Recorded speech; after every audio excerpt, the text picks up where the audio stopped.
22 నుంచి మనం చూసినట్లయితే, ఇశ్రాయేలు వారలారా ఈ మాట వినుడి, దేవుడు నజరేయుడగు యేసు చేత అద్భుతములను మహత్కార్యములను సూచక్రియలను మీ మధ్యను చేయించి ఆయనను తన వలన మెప్పు పొందిన వానిగా మీకు కనబరచెను, ఇది మీరే ఎరుగుదురు. దేవుడు నిశ్చయించిన సంకల్పమును ఆయన భవిష్యత్ జ్ఞానమును అనుసరించి అప్పగించబడినటువంటి ఈయనను మీరు దుష్టుల చేత సిలువ వేయించి చంపితిరి.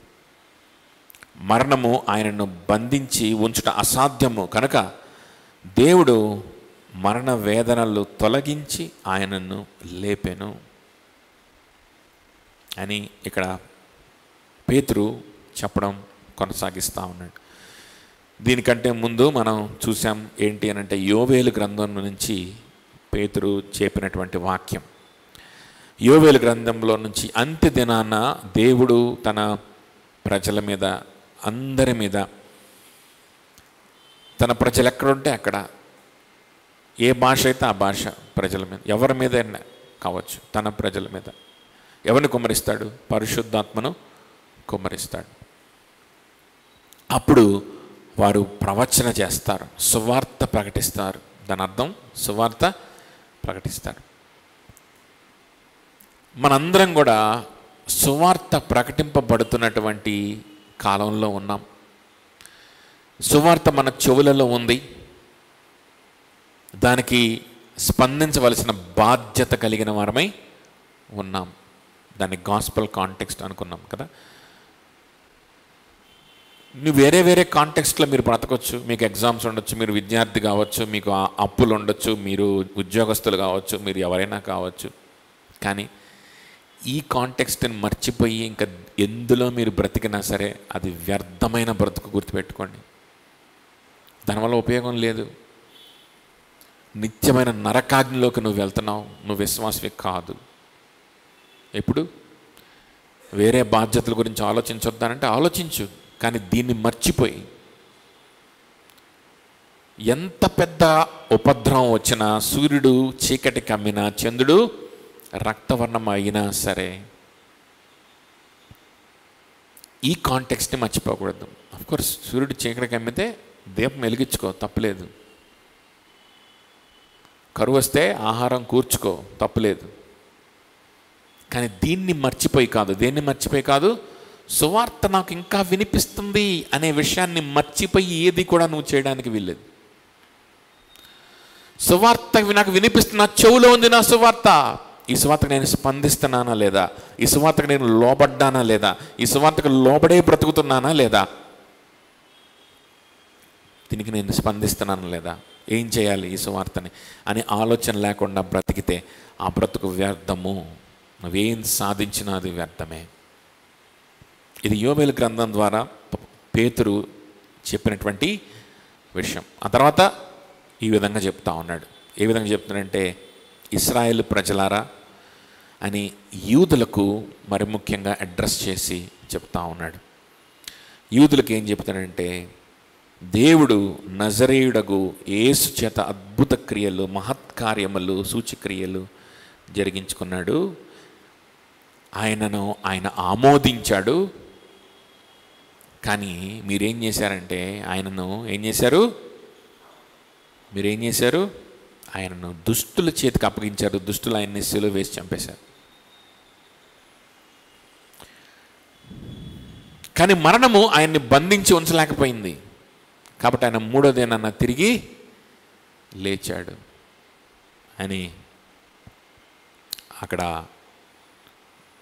తన యేసుక్రీస్తు గురించినటువంటి విషయాల్ని వివరిస్తూ ఉన్నాడు. ఇక్కడ కూడా ఇంకొక ప్రవచన వాక్యాన్ని కోట్ చేస్తూ ఉన్నాడు. మరలా చూడండి, స్క్రిప్చర్లు కానీ ఏది మాట్లాడినా స్క్రిప్చర్లు కానీ మాట్లాడుతున్నాడని మనం అనుకున్నాం కదా. సో ఇక్కడ కూడా మరలా ఇక్కడ కోట్ చేస్తున్న వాక్య భాగం ఏంటంటే 16వ కీర్తనలో దావీదు రాసింది. తీకండి, ఇక్కడే ఉంటుంది మొత్తం. ఆ 16వ కీర్తనని కోట్ చేస్తూ ఆయన పునరుద్ధానాన్ని గురించినటువంటి విషయాన్ని చెప్తున్నాడు. చూడండి, ఈ పేతురు ఇప్పుడు ప్రాపర్గా సువార్త ప్రకటించడం ప్రారంభిస్తాడు. ఇప్పుడు దాకా స్టేజ్ సెట్ చేసుకున్నాడు.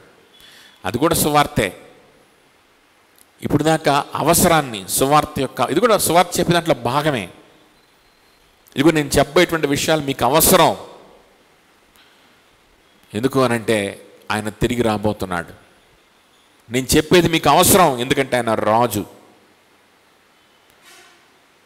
ఇది మీకు అవసరం ఎందుకంటే ప్రవచనాల్లో ఉన్నది ఇదే. ఇదిగో ఇలాంటి సువార్త ప్రకటింపబడుతుంది, దానికి లోబడాలి. ఎవరు ఆయన వైపు చూసి మొరపెట్టుకుంటారో వారు రక్షింపబడతారు. యోవేలు రాశారు, లేకపోతే రక్షణ లేదు, మీకు అవసరం అని చెప్పి నిర్ధారించాడు. ఆ తర్వాత నెక్స్ట్ ఆ సువార్తను ప్రాపర్గా ప్రకటించడం ప్రారంభిస్తున్నాడు.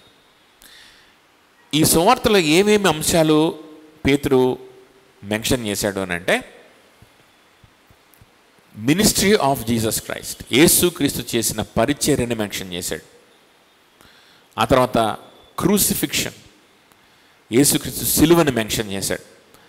ఆ తర్వాత బెరియల్, పాతి పెట్టబడ్డాన్ని, తిరిగి పునరుద్ధరణ అవ్వడాన్ని మెన్షన్ చేశాడు.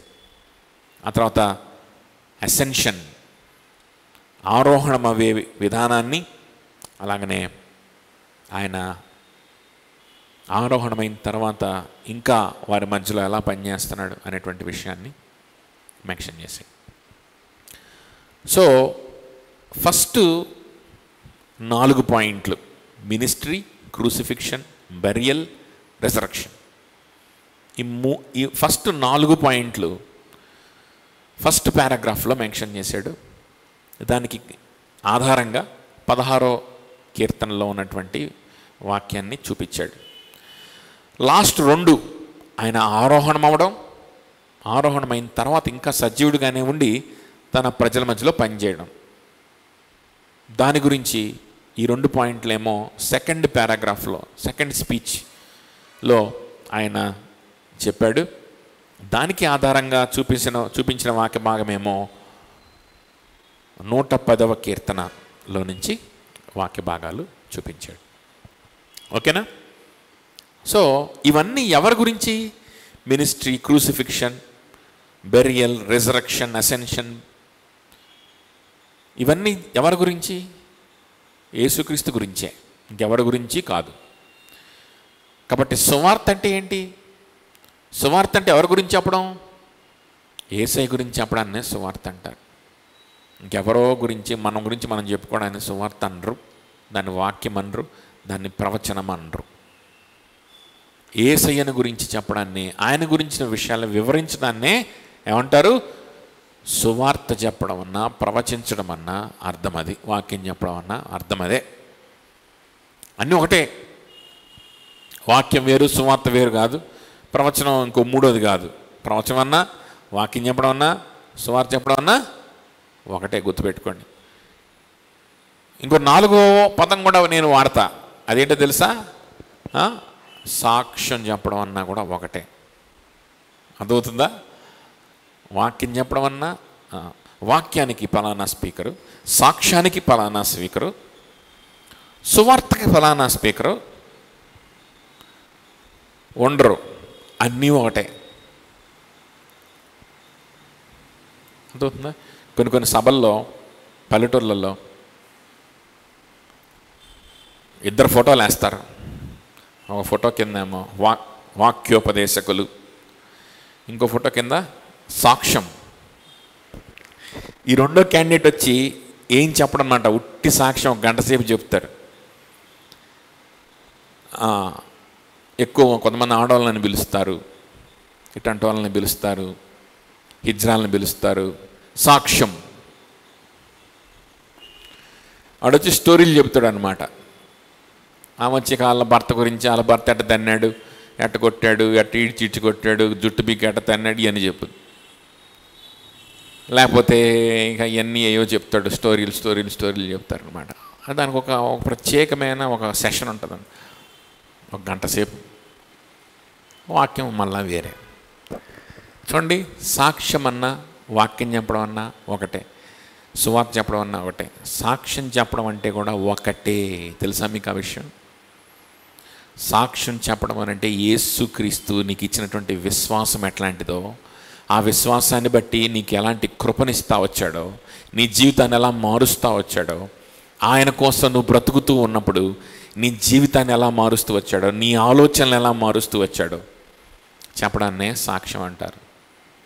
కొన్ని సంఘాల్లో ఈ సాక్ష్యం చెప్పడానికి ప్రత్యేకమైనటువంటి సమయం ప్రతి సండే ఉంటుందన్నమాట. ప్రతి సండే సభ్యులు సాక్ష్యం చెప్తారు. మంచిదే, అది వాక్యానుసారమైన సంఘాలు కూడా అలా చేశాయి గతంలో, చరిత్రలో. మంచి చరిత్రే. కానీ దాన్ని మిస్యూజ్ చేసుకొని కేవలం సొంత స్టోరీలు చెప్పుకునేటువంటి వ్యక్తులు ఎక్కువైపోయారు ఈ రోజున. వాళ్ళ బాధలంతా కక్కే సమయంగా దాన్ని ఉపయోగించుకునే వాళ్ళు ఎక్కువైపోయారు.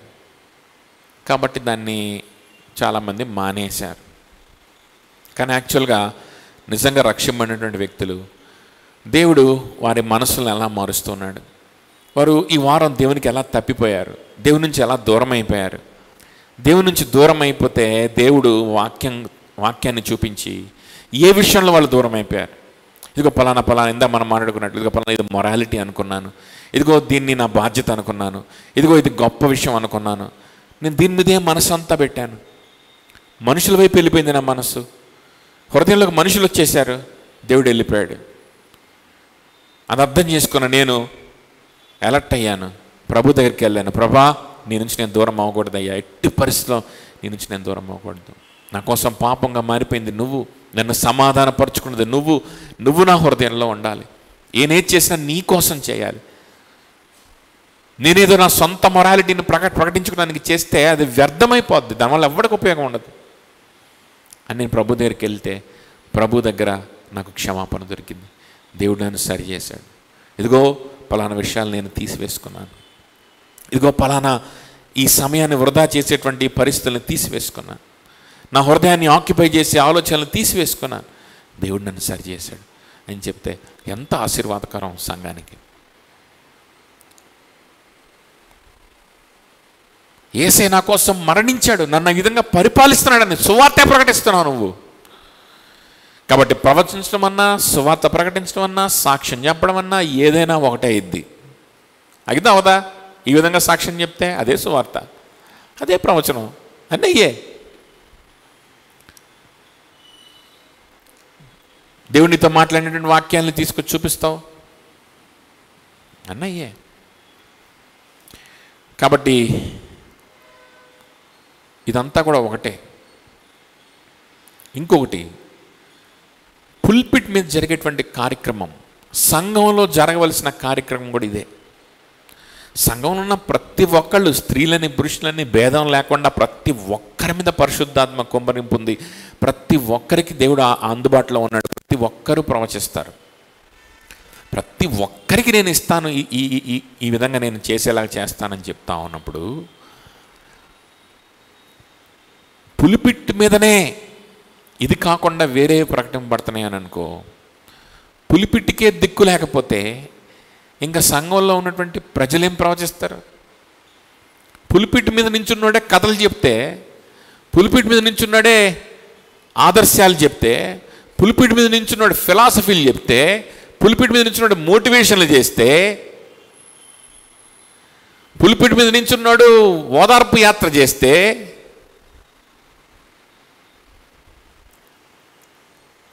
ప్రవచించకుండా, యేసయ్యను గురించిన సాక్ష్యం ఇవ్వకుండా, ఆయన కృప ఎంత గొప్పదో చెప్పకుండా, ఆయన్ను హెచ్చించకుండా, హృదయమంతా ఆయన్ని పెట్టుకొని వినే వాళ్ళ హృదయంలో కూడా ఆయన్నే పంపించాలి, వాళ్ళ హృదయాల్లో ఉన్నటువంటి చెత్తనంతా కడిగేసి యేసయ్యని ప్రతిష్ఠించాలనేటువంటి టార్గెట్తో పుల్పిట్ మీద ఉన్నోడే చెప్పకపోతే ఇంకా సంఘస్థుల పరిస్థితి ఏంటి?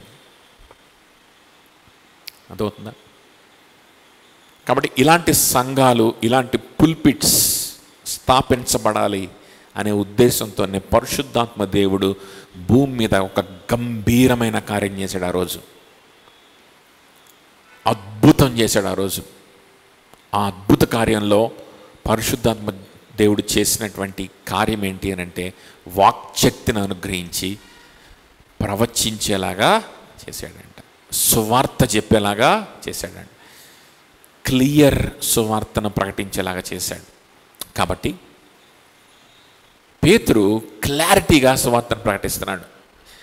ఈ సువార్తలో ఉన్నటువంటి అంశాలు ఏంటనంటే యేసయ్య పరిచర్య, యేసయ్య శిలువ, యేసయ్య మరణ పునరుద్ధానాలు, యేసయ్య ఆరోహణం, మళ్ళీ యేసయ్య సజీవుడై తన ప్రజల మధ్యలో పనిచేయడం, అన్ని యేసయ్య గురించే. This is pulpit, this is the work of local church, this is the work of the pulpit, this is the work of all believers. అర్థమవుతుందా?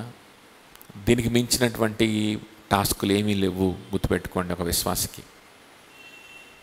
చూద్దాం ఎలా ప్రకటిస్తా ఉన్నాడు. 22 చూస్తే ఏమంటున్నాడంటే, దేవుడు నజరేయుడైన యేసు చేత అద్భుతకర కార్యములను సూచక్రియలను మీ మధ్య చేయించాడు. ఆయన తన వలన మెప్పు నొందిన వానిగా మీకు కనబరచను, ఇది మీరే ఎరుగుదురు. చూడండి, ఆయన దేవుని ద్వారా మెప్పు నొందినవాడు అని మీ మధ్యలో యేసుక్రీస్తుని పెట్టి ఆయన చేత సూచక్రియలు జరిగించి దేవుడే రుజువుపరుచుకున్నాడు. ఆయన మినిస్ట్రీ గురించి మాట్లాడుతున్నాడు ఇక్కడ 22వ వచనంలో కదా, ఆయన మినిస్ట్రీ గురించి. దీని ద్వారా ఆయన మినిస్ట్రీ ఏమి సూచించిందంట?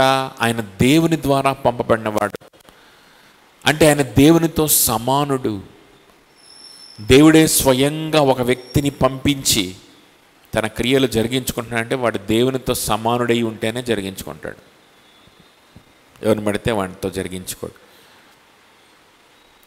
మనుషుల్ని, అపోస్తలుని, వాళ్ళు మనుషులు, వాళ్ళ దేవుళ్ళు కాదు, వాళ్ళని మార్చుకొని కృపనిచ్చి వాళ్ళ చేత కొన్ని క్రియలు జరిగించుకుంటున్నాడు. కానీ ఈ వ్యక్తి దేవుని దగ్గర నుండి, ఆది నుండి దేవుని యొద్దనే ఉన్నవాడైనా, ఆది నుండి దేవుని యొద్దనే ఉన్నవాడైనా ఆయన శరీర రూపముగా ఈ లోకానికి దిగి వచ్చాడు. ఆయన మనుష్యేచ్ఛల చేత జన్మించిన వాడు కాదు, మనుషుల్లాగా మనలాగా జన్మించిన వాడు కాదు. ఆయన ఆల్ఫా ఒమేగా అయినటువంటి వాడు, భూమి పునాదులు వేయబడక మునిపే సృష్టికర్తగా ఉన్నటువంటి వాడు. ఆది నుండి ఆయన దేవునితో ఉన్నవాడు, తన తండ్రితో ఉన్నవాడు. అంటే దాని అర్థం ఏంటంటే, ఎవరుంటారంటే తండ్రి దగ్గర ఆది నుండి ఎవరుంటారు? ఎవరిని పడితే వాడిని పెట్టుకోడు తండ్రి. తండ్రితో సమానమైన దేవుడు అని అర్థం. ఆయన తండ్రితో సమానమైన దేవుడు. ఇంకొక ఆయన ఉన్నాడు, పరిశుద్ధాత్మ దేవుడు. ఈ ముగ్గురు కూడా సమానులే దైవత్వంలో.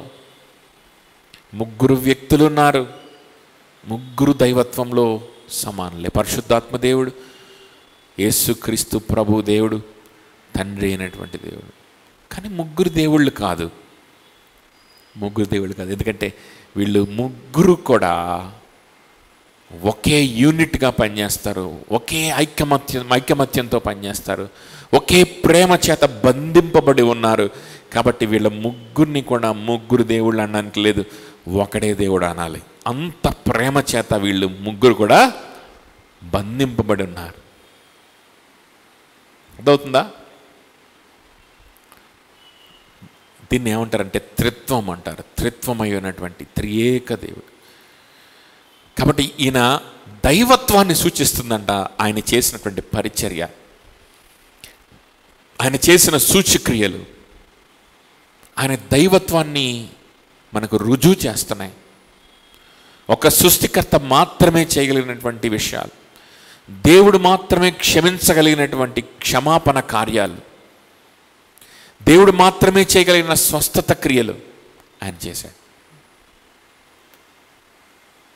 ఈ సూచక్రియలని మీరు చూశారు, మీకు తెలుసు, మీరు కళ్ళారా చూశారు.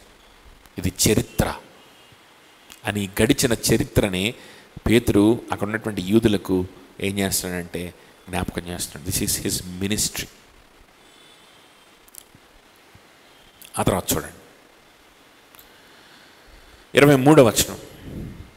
దేవుడు నిశ్చయించిన సంకల్పమును ఆయన భవిష్యత్ జ్ఞానమును అనుసరించి అప్పగింపబడిన ఈయనను మీరు దుష్టుల చేత సిలువ వేయించి చంపితే. క్రూసిఫిక్షన్, సిలువ, యేసుక్రీస్తు సిలువను గురించి చెప్తున్నాడు 23లో. ఎలా ఆయన సిలువ వేయబడ్డాడట? దుస్తుల చేతికి ఎవరు అప్పగించారు? తన సొంత ప్రజలైన ఇశ్రాయేలీలే అప్పగించారు.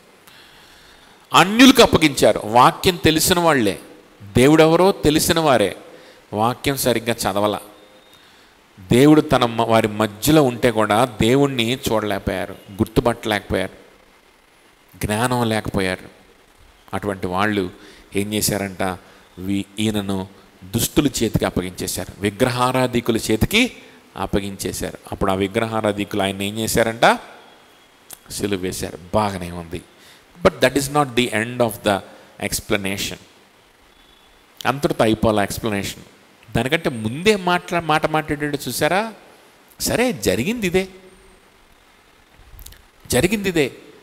దీన్ని బట్టి ఇప్పుడు ఏం చేయాలి మేము? అయ్యో పాపం, సొంత ప్రజలే తన అన్యులకి ఇచ్చేసి చంపించేశారా, అబ్బా ఎంత బాధ వచ్చింది అని జాలిపడమనా ఇది చెప్తుంది? నో, జాలిపడమని కాదు. ఎందుకంటే ఇదంతా జరిగింది దేవుని యొక్క భవిష్యత్ జ్ఞానమును అనుసరించి, దేవుని సంకల్పమును అనుసరించి. ఆయనకు తెలియకుండా ఇది జరగలేదు. ఆయనకి ఏది షాక్ లాగా లేదు. ఇటర్నల్ ప్లాన్ ఉంది. దీన్ని ఇటర్నల్ కవనెంట్ అని కూడా అంటారు, రిడెంప్టివ్ కవనెంట్ అని కూడా అంటారు. ఏంటి కవనెంట్ అంటే? తండ్రికి కుమారునికి మధ్యలో ఒప్పందం జరిగింది. కుమారునికి సంబంధం లేకుండా తండ్రి అనే దేవుడే సీక్రెట్గా ప్లాన్ చేసుకొని ఊరికనే ఎల్లు అని చెప్పి భూమి మీదకి పంపించేసి సడన్గా ఆయన్ని చంపించేయలేదు. గుర్తుపెట్టుకోండి, ఇది ఒక ఒప్పందం ప్రకారం జరిగింది. తండ్రికి కుమారునికి మధ్యలో ఒక ఒప్పందం జరిగింది. పాపులైనటువంటి మన ప్రజలు పాపం చేసి పుట్టుకతోనే పాపం చేయడం ప్రారంభిస్తూ వాళ్ళు నరకానికి పాత్రలై బ్రతుకుతూ ఉన్నారు. వాళ్ళని ఎలా రక్షించాలి, వాళ్ళని ఎలా పరిశుద్ధపరచుకోవాలి, ఎలా వారిని మళ్ళీ తిరిగి మన పరలోక రాజ్యానికి వారిని వారసులుగా చేసుకోవాలి. వాళ్ళు ఉన్నటువంటి పాపంలోనే కొట్టుమిట్లాడుతూ, పాపంలో మునిగి తేలుతూ శరీరానుసారమైన క్రియల్లోనే ఉండిపోవాలి. ఇంకా ఇది తప్పనించి వేరే మార్గం లేదని వాటిల్లోనే ఆనందాన్ని వెతుక్కుంటూ, ఆ శాంతిలోనే ఆనందాన్ని వెతుక్కుంటూ వాళ్ళు బ్రతికేస్తున్నారు. వాళ్ళు రేపొద్దున వెళ్ళబోయేది కూడా భయంకరమైన ఉగ్రతలోకి అని తెలియకుండా వాళ్ళు బ్రతికేస్తున్నారు. వాళ్ళకి జ్ఞానం ఇవ్వాలి, రక్షణ ఇవ్వాలి, తిరిగి జన్మింపచేయాలి. వాళ్ళని మన బిడ్డలుగా మరలా మనం తిరిగి సంపాదించుకొని పరలోక రాజ్యానికి వారసులు చేయాలి, నిత్య జీవాన్ని ఇవ్వాలి. అలా ఇవ్వాలి అని అంటే వారి మీదకి రావాల్సిన శిక్షను మనం భరించాలి అని ముగ్గురు కూర్చొని ఒప్పందం జరిగింది. ఎక్కడ జరిగింది? ఇటర్నిటీలో, నిత్యత్వంలో. ఆ ఒప్పందం ప్రకారము ఆయన యొక్క భవిష్యత్ జ్ఞానమును అనుసరించి యేసయ్య అప్పగింపబడ్డాడు. అర్థమవుతుందా? ఇది త్యాగమే, కేవలం శరీరానుసారమైన త్యాగం కాదు. గుర్తుపెట్టుకోండి, పౌలు చెప్పాడు కదా, నేను యేసయ్యను శరీరానుసారంగా చూడదలుచుకోవట్లేదు అన్నాడు కదా. ఇది శరీరానుసారమైన త్యాగం కాదు, కేవలం దానికంటే ఎక్కువైన త్యాగం. నా ప్రజలు నేను స్వస్థపరుస్తాను, నా ప్రజలకు ఆహారం పెట్టాలి, ఈ ఆహారం పెట్టే క్రమంలో నన్ను చంపేసుకోండి అని అటువంటి త్యాగం కాదు ఇది. అంతకంటే ఎక్కువైన త్యాగం. నా ప్రజలు నిత్యమైన నరకాన్ని మూటగట్టుకున్నారు. నా ప్రజలు నిత్యమైన శాపాన్ని మూటగట్టుకున్నారు. శాపం క్రింద బ్రతుకుతున్నారు, శాపగ్రస్తులుగా. పాపం అంటే ఏంటో, పరిశుద్ధి ఏంటో తెలియకుండా బ్రతికేస్తున్నారు. ఏది పాప మార్గమో, ఏది శరీరానుసారమైన జీవితమో, ఏది మంచిదో, మంచి చెళ్ళు కూడా తెలియకుండా బ్రతుకుతున్నారు. నేను వారిని రక్షించాలి, కాపాడాలి అని నిత్యమైనటువంటి నరకాన్ని ఒక్కసారిగా సిలువలో ఆయన ఆ నిత్యమైన నరకం అంతటినీ భరించాడు. ఏదో కంటికి కనిపించేటువంటి టార్చర్ మాత్రమే కాదు, లోపల ఇంకా కంటికి కనిపించని టార్చర్. అర్థమవుతుందా? ఒక చుక్క సముద్రం, ఒక చుక్క మన కంటికి ఆ సిలువలో కనిపించింది ఆ రోజు అందరికీ. సముద్రంలో ఒక చుక్క, మిగిలిన సముద్రం అంత టార్చర్ ఆయన లోపల తనలోనే అనుభవించాడు. అది ఎవరికి తెలియని కూడా తెలియదు, కనపడను కూడా కనపడదు, ఊహించలేం మనం. ఈయన మీద విశ్వాసం ఉంచకుండా, ఈయన కోసం బ్రతకకుండా, నీ సొంత మొరాలిటీ కోసం బ్రతుకుతూ, నీ సొంత ప్రణాళికల్లో బ్రతుకుతూ మరణించు. అప్పుడు తెలుస్తుంది నీకు, అప్పుడు తెలుస్తుంది ఇంత టార్చర్ అనుభవించాడా యేసయ్య. అది తెలుసుకోవడానికి నిత్యత్వం పట్టుద్ది, ఇటర్నిటీ పట్టుద్ది. ఎంత తెలుసుకున్నా కూడా నీకు అర్థం కాదు. అవసరమా? అందులో నువ్వు ప్రవేశించకూడదనే యేసయ్య ఆ నిత్య నరకాన్ని ఆ సిలువలో ఆ రోజు అనుభవించాడు. ఆయన అప్పగింపబడ్డాడంట. ఏం చేయబడ్డాడు ఆయన? అప్పగింపబడ్డాడు. రోమిల్కి రాసిన పత్రిక 8:32 చూడండి. రోమిల్కి రాసిన పత్రిక 8:32. తన సొంత కుమారుని అనుగ్రహించుటకు వెనుక తీయక మన అందరి కొరకు ఆయనకు అప్పగించిన వాడు ఆయనతో పాటు సమస్తమును మనకెందుకు అనుగ్రహింపడు? చూసారా, తన సొంత కుమారుని వెనుదీయకుండా తన సొంత కుమారుని ఏం చేశాడంట? సిలువకి అప్పగించేశాడు. కుమారుడా,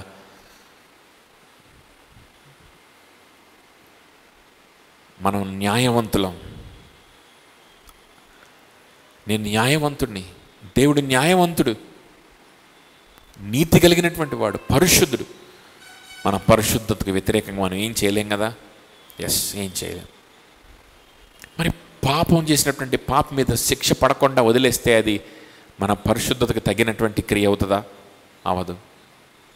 మరేం చేద్దాం? ఒకటే మార్గం ఉంది కదా. ఒకటే మార్గం. అదేంటి? వారికి బదులుగా ఆ ఉగ్రతంతటిని, న్యాయంగా వారి మీదకి రావాల్సినటువంటి ఉగ్రతంతటిని నువ్వు పంపించు. ఆ ఉగ్రతంతటిని వారి స్థానంలో నేను పీల్చేసుకుంటాను, నేను తాగేస్తాను.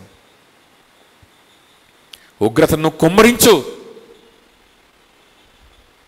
నేనే దాన్ని సిలువలో పీల్చివేసుకుంటాను. దీన్ని ప్రొపీసియేషన్ అంటారు. ప్రొపీసియేషన్ అంటే దేవుని ఉగ్రతని, దేవుని న్యాయమైనటువంటి కోపాన్ని, దేవుడు విధించేటువంటి న్యాయమైన శిక్షని, మన మీదకి రావాల్సిన శిక్షణకి మనకు అడ్డం వచ్చి ఆ శిక్ష అంతటినీ మనకు బదులుగా ఆయనే పీల్చి వేసుకున్నాడు. దాన్ని ఏమంటారంటే ప్రొపీసియేషన్. ఆ ఉగ్రత అంతటిని శాంతింపజేయడం అంటారు అన్నమాట. దాన్ని ఏమంటారు? ఆ ఉగ్రత అంతటిని శాంతింపజేసాడు. అది సిలువలో జరిగినటువంటి క్రియ, అది సిలువలో ప్రభు చేసినటువంటి క్రియ. అందుకే పౌలు అంటున్నాడు, మనందరి నిమిత్తము ఒక్క వ్యక్తి ఏమైపోయాడు? మరణించాడు. కాబట్టి బ్రతికున్నటువంటి మనం అందరం కూడా ఒక్క వ్యక్తి కోసమే మనం బ్రతకాలి. అదే న్యాయం. దీనికి మించిన న్యాయం ఈ ప్రపంచంలో లేదు. దీనికి మించిన ధర్మం ఈ ప్రపంచంలో లేనే లేదు. ఇంగిత జ్ఞానంతో ఆలోచిస్తే కూడా అర్థమవుతుంది, చిన్న పిల్లవాడికి కూడా అర్థమవుతుంది. ఇందులో దీని సొంత లాజిక్ దీంట్లోనే ఉంది, దీని సొంత ఫిలాసఫీ దీంట్లోనే ఉంది. This gospel has its own philosophy, it has its own reasoning, it has its own logic. ఆయన మీద నువ్వు విశ్వాసం ఉంచితే ఈ విధంగానే నువ్వు విశ్వాసం ఉంచాలి. ఈ లాజిక్ ప్రకారమే నువ్వు ఆలోచించాలి. మీ అందరి కోసం ఒక వ్యక్తి మరణిస్తే ఆ వ్యక్తికి నువ్వేమిస్తావు? మరణించినోడు తిరిగి రాలేడు. ఒకవేళ తిరిగి వస్తే, తిరిగి రాలేడు కాబట్టి అడిగి మనం ఏం చేయలేం. కానీ ఒకవేళ తిరిగి రాగలిగితే, నా కోసం మరణించిన వాడికి నేనేమిస్తాను? ఏమిస్తే సరిపోద్ది చెప్పండి? ఏమిస్తే సరిపోద్ది చెప్పండి? నా పూర్ణ మనస్సు, నా పూర్ణ హృదయం, నా పూర్ణ శరీరము ఆ వ్యక్తికి దాసోహం చేసినా కూడా సరిపోదు. కానీ ప్రాబ్లం ఏంటంటే, అలా నా కోసం మరణించే వాళ్ళు ఎవరు లేరు ఈ లోకంలో. ఒకవేళ మరణిస్తే మళ్ళీ వాళ్ళు తిరిగి రారు. కానీ యేసయ్య సజీవుడిగా ఉన్నాడు. ఆయన మరణించిన వాడిగా లేడు, కానీ ఆయన సజీవుడిగా ఉన్నాడు. 19వ కీర్తనలో చెప్పినట్లుగా ఆయన తిరిగి లేచి సజీవుడైనటువంటి దేవుడిగా ఆయన ఉన్నాడు. నెక్స్ట్ వీక్ మనం ఆయన పునరుద్ధానాన్ని గురించి చూద్దాం.